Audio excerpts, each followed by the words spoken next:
Hello guys, how are you? Hope you all are doing well. Today I'm back with one of the most interesting video. In this video tutorial guys, we will learn how to view your accidentally missed coupons on your FlipKart app. So for this guys, first you need to open your FlipKart app on your phone. After opening, here you can get the option accounts, just tap on it. Okay, in the accounts guys, you can get the option coupons, just tap on it, and here you can get the option all rewards, just tap on it. And in this section guys, you can get your all coupon codes and rewards. So for example guys, recently I have missed the coupon of my Hotstar subscription, as you can see guys.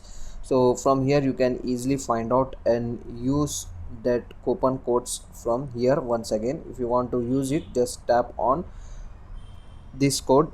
After typing, it will copy the code to your clipboard. After this guys, here the instruction how to use the coupon code of your FlipKart, as you can see guys. So from here guys, you can easily able to view your accidentally missed coupon codes on your FlipKart. So that's it for today guys, the short and very simple video. Hope you enjoy this. If you enjoy, please guys don't go back without like, share and subscribe to our channel. Thank you very much.